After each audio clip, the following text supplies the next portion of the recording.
yang sholatnya daim. Perhatikan saya. Mau ngomongin orang, gak boleh. Itulah sholat. Mau korupsi di kantor, gak boleh. Bukan hak saya. Itulah sholat. Itulah sholat yang mencegah dari perbuatan keji dan munkar. Sholatnya sepanjang waktu. Setiap mau melakukan apa-apa, dia selalu ngerem. Itulah sholat. Rem sampai kamu tidak melakukan perbuatan keji dan munkar. Itulah sholat yang sebenarnya. Jujur Bapak Ibu. Jadi Bapak Ibu sholatnya sekarang ya. Sholatnya sekarang simbolnya atau hakikatnya? Yang 5 waktu itu simbolnya, latihannya, instrumennya. Tapi sholat yang sebenarnya sepanjang waktu. Yuk sekarang saya ajak Bapak Ibu. Yuk pada sholat setiap saat. Ulangi, pada sholat setiap saat. Mau berbicara yang buruk, langsung direm dari dalam. Enggak, langsung sholat. Mau memikirkan yang buruk-buruk, curiga sama orang, tidak. Langsung sholat. Nah sholat ini yang tidak kita lakukan.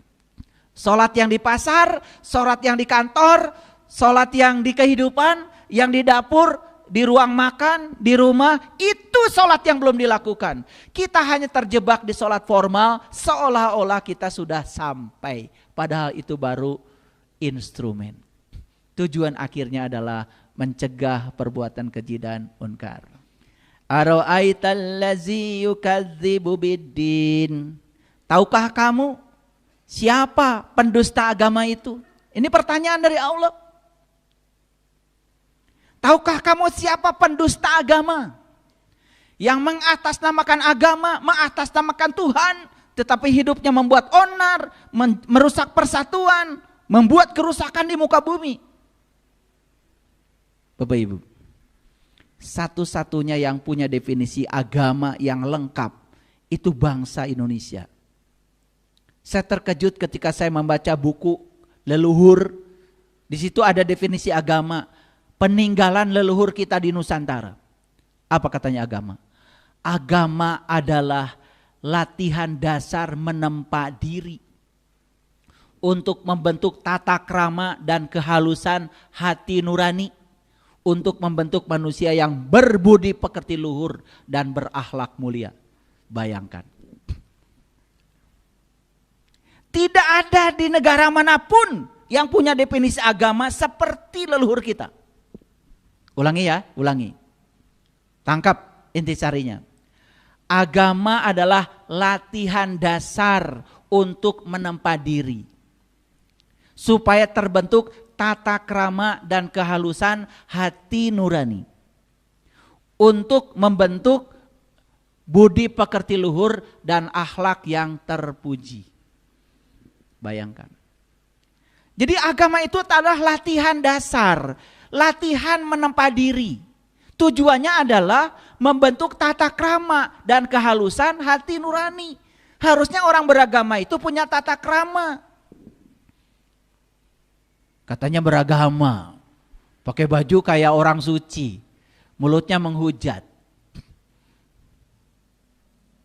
Dan yang model kayak gitu justru pengikutnya banyak, bingung saya.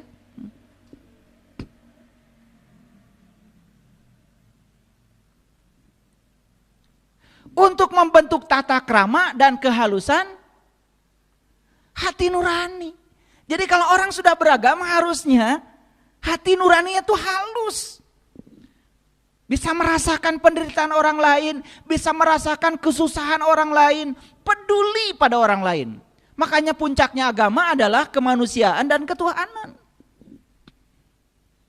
Hasilnya apa? Hasilnya adalah terbentuklah manusia yang berbudi pekerti luhur dan memiliki akhlak yang terpuji. Kira-kira berdasarkan definisi agama seperti itu, menurut Bapak Ibu sekarang, tidak usah tanya orang lain. Apakah agama yang dianut Bapak Ibu hari ini, saat ini, sudah berfungsi seperti itu? Sudah apa belum? Pasti jawabannya OTW ayah. On the way terus. Ya. Makanya pantas kalau Allah mempertanyakan pada kita, ara'aital ladzi yukadzibu biddin. Tahukah kamu siapa pendusta agama itu? Ini pertanyaan harus dijawab. Bapak Ibu, apakah yang harus menjawab pertanyaan ini? Orang yang mengaku beragama atau yang tidak beragama? Siapa? Yang mengaku beragama. Tidak ada kaitan dengan orang yang sudah sama sekali tidak beragama. Ini ayat buat mereka yang mengaku beragama, yang suka mengatasnamakan agama untuk segala sesuatu.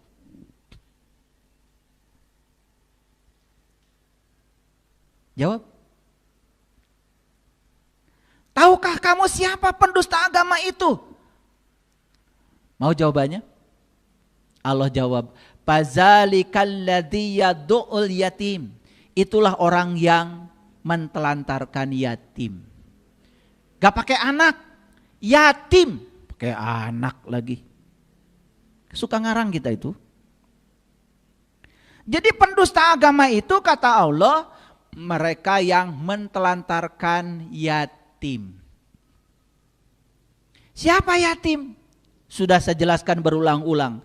Yatim itu yang tidak beribu, yang tidak berbapak. Berarti yatim itu yang tidak pernah dilahirkan. Ayo kita rubah paradigma kita.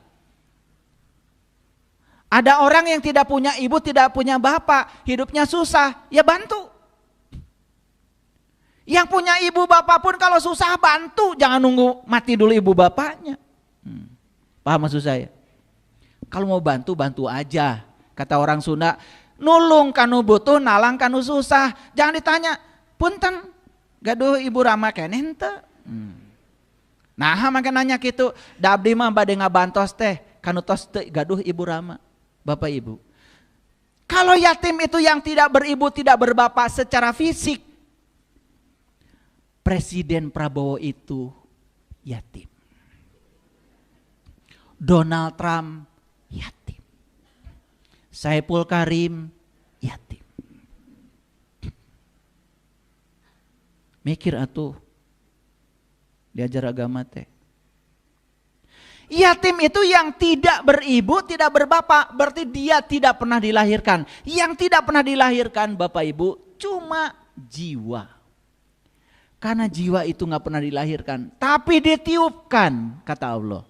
Ketika aku sudah selesai menciptakan tubuhmu, aku tiupkan ruhku. Itulah yatim. Clear sampai sini? Oke, sekarang saya mau nanya. Bapak Ibu wudu, sholat, syahadat, zakat, saum, haji, umroh, seberapa kali? Pertanyaan saya, apakah semua ritual yang Bapak Ibu lakukan itu melibatkan jiwa? Atau hanya gerakan-gerakan tubuh saja? Atau hanya luarnya saja, jiwanya gak peduli? Sholat cuman berdiri, ruku, sujud, itidal. Tetapi jiwa sama sekali tidak dilibatkan. Bahkan jiwa tidak kenal siapa dirinya. Bahkan jiwa tidak kenal siapa Tuhannya. Lucu, bahkan banyak orang yang saya tanya, ketika kamu sholat, sebenarnya kamu sedang apa? Saya sedang menghadap Allah. Menghadap, berarti Allah di depan dong. Tunjukkan sama saya satu ayat saja di Quran yang mengatakan bahwa Allah di depan kamu. Tidak ada. Yang ada Allah mengatakan, aku meliputi kamu. Aku bersama kamu, lebih dekat daripada urat di lehermu. Tidak ada ayat yang saya dapat di Quran yang mengatakan Allah di depan. Tapi kalau kita sholat kayak yang benar ya, sedang apa? Menghadap Allah. Berarti menghadap Allah di mana? Di depan. Kalau Allah di depan berarti kita di mana? Di belakang. Kalau Allah di depan, kita di belakang, berarti Allah dengan kita terpisah atau bersatu? Tunjukkan sama saya ayat yang mengatakan bahwa Allah terpisah dengan kita. Tunjukkan sama saya.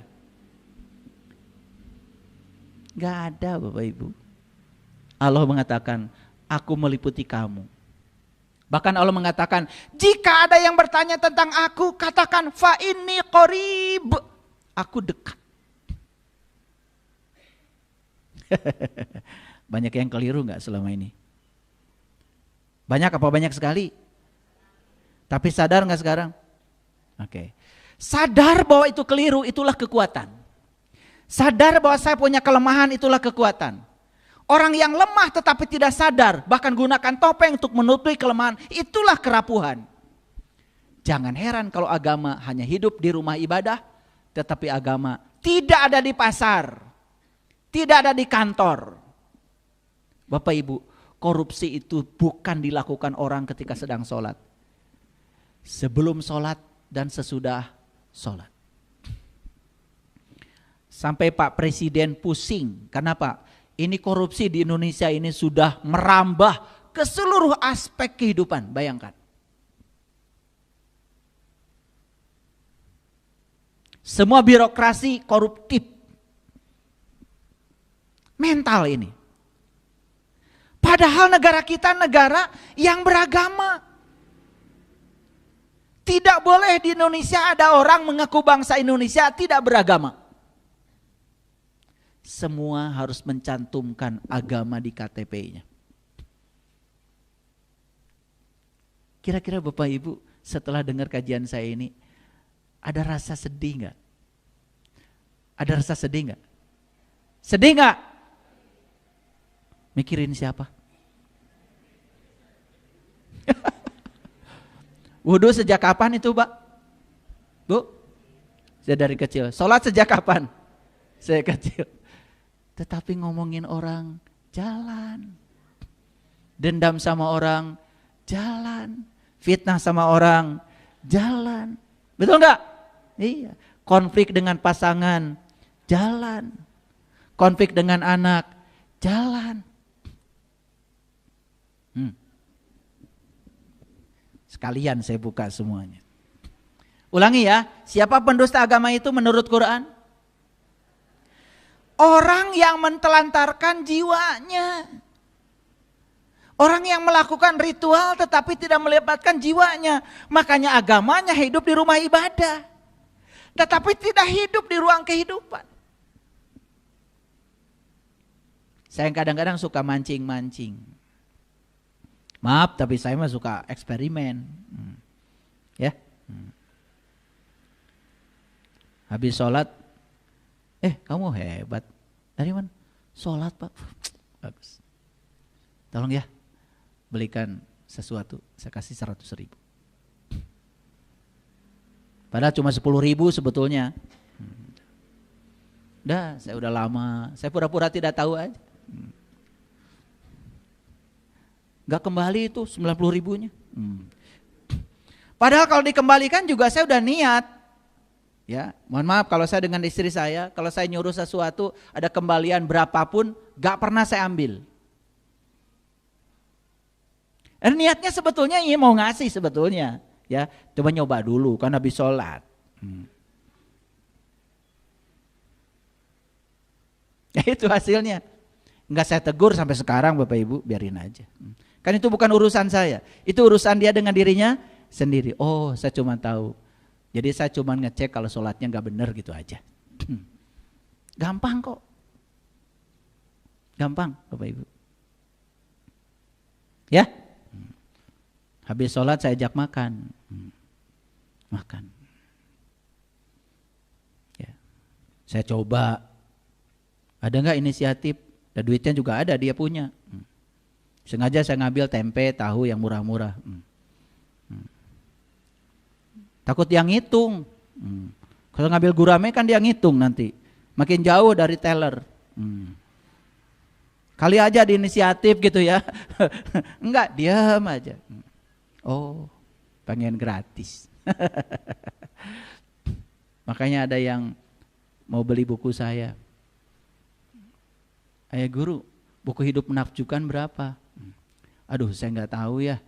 Yang jualan tim saya nggak pernah ngurusi yang kayak gitu. Saya cuma nulis aja. Boleh nawar nggak Ibu? Mau hidup menakjubkan, nawar coba. Betul nggak? Lah iya, mau bagaimana mau menakjubkan?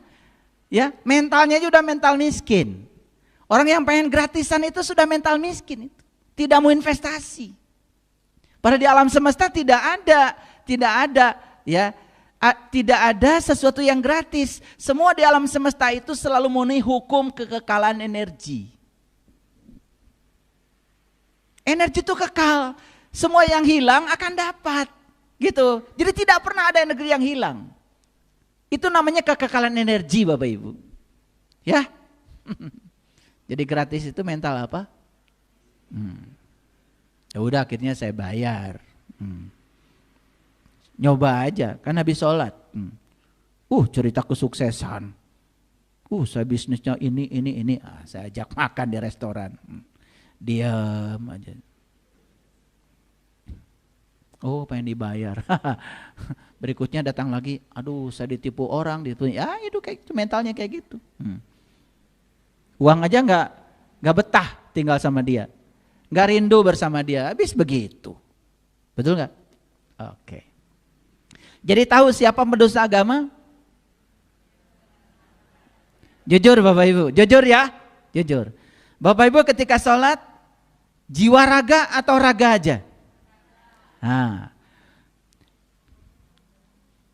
Jiwanya ditelantarkan coba. Pendusta agama enggak itu? Beragama tetapi tidak menjalankan agama, itu pendusta. Makanya Nabi Muhammad mengatakan awaluddin ma'rifatullahi ta'ala wa rasulih. Awalnya agama, kenali dulu Allahmu. Kenali Rasulmu. Itu perintah, itu hadis Bapak Ibu. Bahkan Nabi Muhammad bilang, makrifat adalah modalku, akal pikiran sumber agamaku. Jadi ya, akal pikiran kita akan hidup kalau diterangi oleh cahaya makrifat. Itulah pentingnya kita bertemu dengan guru yang waras.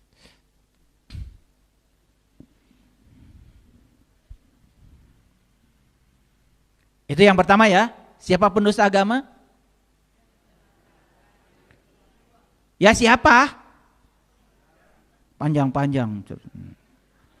Pendusta agama adalah mereka yang mentelantarkan jiwanya. Panjang. Satu kata aja. Siapa pendusta agama? Gitu. Baru ngaji beres itu. Ya. Nanti kalau orang lain lagi. Orang lain lagi.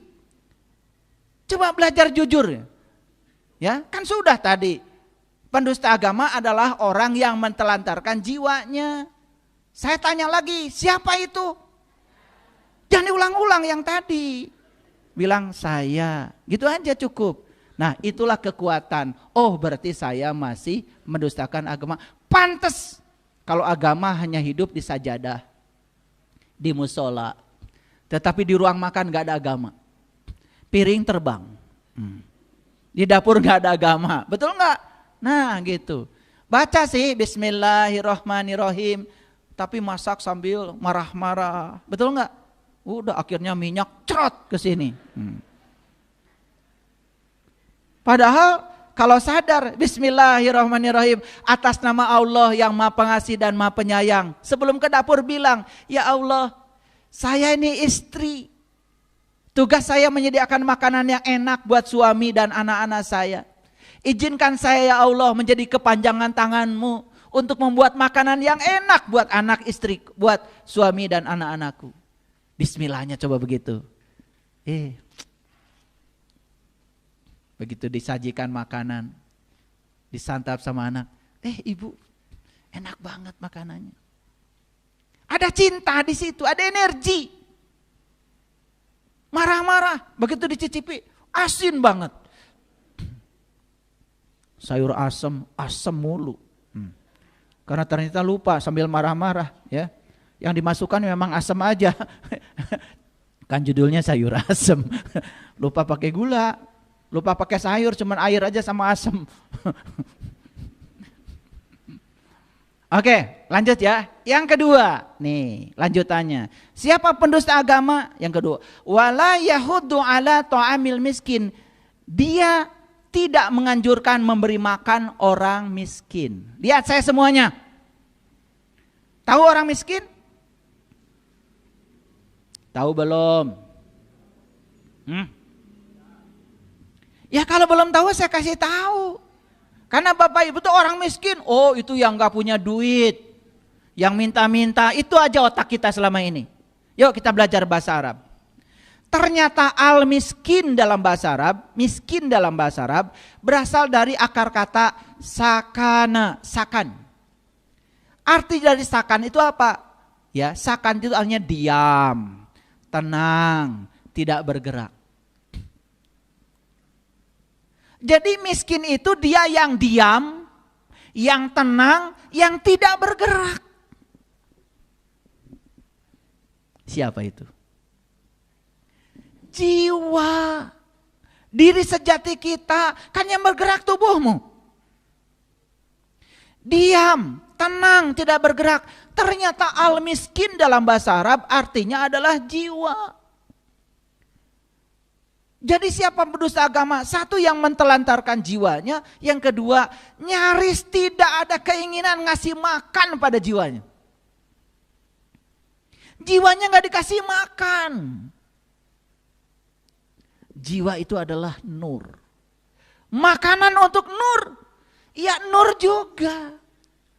Kalau tubuh terbuat dari tanah, makanya makanan buat tubuh segala hal yang berasal dari tanah. Jiwa bukan dari tanah. Jiwa itu nur. Karena jiwa itu nur, maka jiwa itu makanannya adalah nur. Sudah bisa ngasih makan pada jiwa. Ya Allah, sampai sekarang mulutnya aja gak tahu sebelah mana. Makanya ada orang yang menua tubuhnya, tetapi tidak mendewasa jiwanya. Hidupnya dari dulu ya gitu-gitu aja. Tambah tua, tambah gampang marah, tambah tidak bijaksana. Kan ada tuh, mohon maaf Bapak Ibu, menjelang tua pikun. Kembali ke anak-anak. Ini sudah sinyal sebetulnya. Mohon maaf. Umurnya habis hanya buat tubuhnya. Tetapi umurnya tidak ada untuk ngasih makan jiwanya. Jadi siapa jiwa itu? Jiwa itu dia yang mengamati diri kita. Jiwa itu adalah sang kesadaran. Makanya sering saya sampaikan di kajian ini. Pikiran kita bukan kita. Tubuh kita bukan kita. Tapi yang mengamati pikiran dan tubuh kita itulah diri kita. Sang kesadaran. Dia yang diam. Karena pengamat itu memang sukanya diam. Mengamati. Makanya kenapa orang belajar meditasi? Belajar meditasi itu kan sebetulnya untuk menyadarkan diri kita. Bahwa diri kita yang sebenarnya adalah sang kesadaran. Bukan pikiran, bukan tubuh. Tapi diri kita yang sebenarnya adalah yang mengamati gerak tubuh dan gerak pikiran. Nah kalau kita sering berada di kesadaran itu, kita berada di Sidrah al-Muntaha, di puncaknya kesadaran. Jadi sekarang Bapak Ibu tahu siapa yatim? Tahu. Siapa yang miskin? Tahu. Dua-duanya siapa? Jiwa. Jadi si yatim ini ditelantarkan karena kita tidak memberi makan yang selayaknya. Habis seluruh hidup hanya ngasih makanan tubuh. Itulah orang yang berpenyakit kulit, kata Quran. Makanya pantas kalau agama hanya hidup di rumah ibadah. Tidak ada di ruang kehidupan. Kenapa? Karena ada ketimpangan dalam beragama. Agama hanya melulu urusan-urusan yang bersifat lahir. Habis waktu untuk berdandan. Mendandangi tubuh luar. Tapi tubuh dalamnya nyaris tidak didandani. Begitu. Udah terjawab judul ini? Oke. Jadi mengerti sekarang siapa pendusta agama? Kok gak ada suaranya?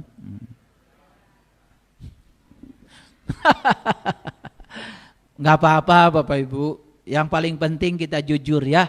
Karena apa? Tahu kalau kita tidak tahu, itulah awal kebangkitan untuk menuju pada kesadaran. Clear sampai sini? Nah, akibatnya apa? Coba baca ayat selanjutnya. Fawailul lil musallin.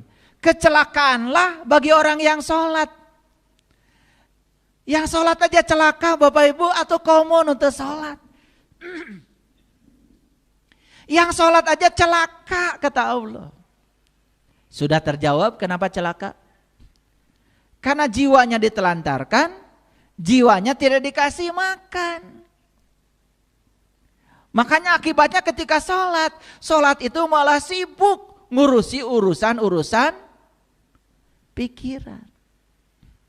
Begitu Allahu Akbar, bray segala gunting nu leungit ge kapanggih keur salatna.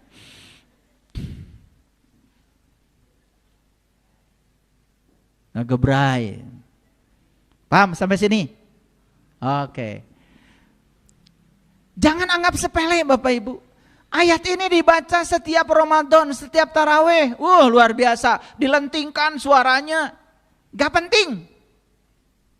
Yang penting sekarang. Yuk sekarang ambil pesannya. Saya baca ayat ini dulu nangis. Saya tidak menuduh-nuduh orang lain. Tidak. Saya minta ampun sama Allah. Ya Allah. Maaf. Karena saya tidak kenal diri sejati saya. Maka selama ini saya sholat, saya menjalankan apa-apa semata-mata karena urusan-urusan fisik. Karena saya bermuatan, ingin surga, takut neraka. Itu saja. Saya pernah di posisi itu Bapak Ibu. Makanya saya keliling dunia, saya cari guru. Saya ingin kenal. Siapa orang yang bisa memperkenalkan saya pada diri sejatinya saya. Saya ingin tahu jiwa saya yang mana. Karena kata Rasulullah, siapa yang kenal dirinya, maka dia akan kenal Tuhannya. Saya ingin mencontoh jejak langkahnya Rasulullah. Beliau tidak sholat dulu, tapi beliau Isra Mi'raj dulu. Beliau kenal dulu sama Tuhannya, baru beliau sholat. Pantas kalau sholat beliau bisa mencegah dari perbuatan keji dan munkar. Agama bagi Rasulullah tidak ada, tidak hanya di ruang ibadah. Beliau bawa agama ke dalam kehidupan. Lihat beliau, dengar sejarah beliau yang penuh cinta kasih pada siapapun. Bahkan beliau mau mencintai orang, tidak pernah bertanya agamanya apa. Berbuat baik sama orang, tidak pernah berbicara agamanya apa. Kenapa umatnya yang mengaku umatnya kok seperti itu? Maka di Quran dikatakan Muhammadur Rasulullah wallazina ma'ahu asyidda'u 'alal kuffar ruhama'u bainahum tarahum ruka'an sujadan yabtaguna fadlan minallahi wa ridwana. Luar biasa. Simahum fi wujuhihim min asaris sujud zalika masaluhum fit taurati wa masaluhum fil injil. Saya kalau baca ayat itu nangis. Muhammad adalah Rasulullah. Walladzina ma'hu asyidda'u 'alal kufar. Dan orang-orang yang mengikuti jejaknya beliau asyidda'u 'alal kufar, sangat keras terhadap kufar.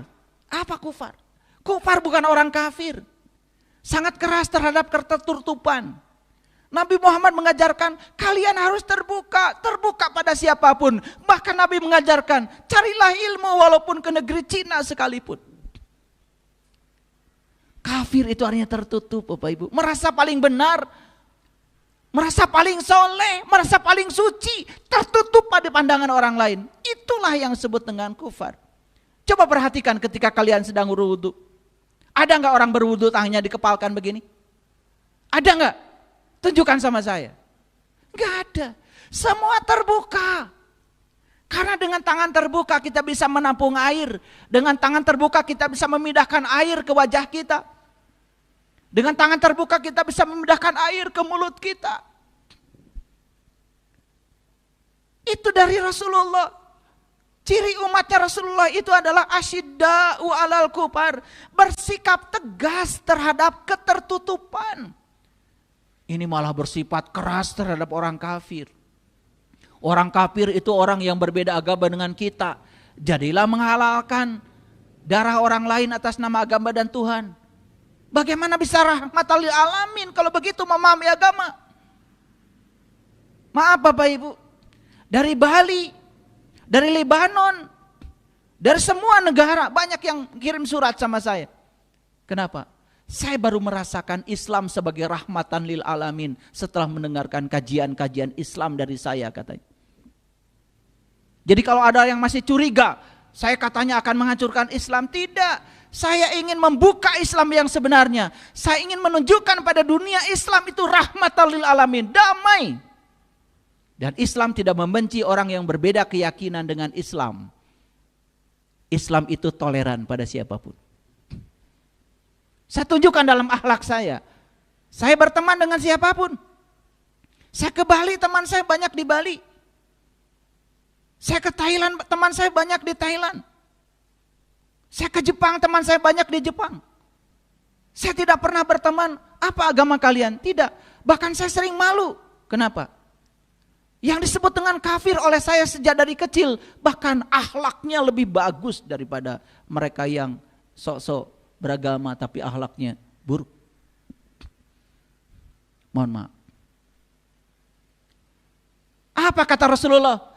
Tarahum ruka'an, ya, ruka'an sujadan yabtaguna fadla minallahi waridwana. Bekas ruku dan sujudnya itu nampak di wajahnya Bapak Ibu. Itu di Quran dijelaskan. Di surat Al-Fat itu bagian yang terakhir.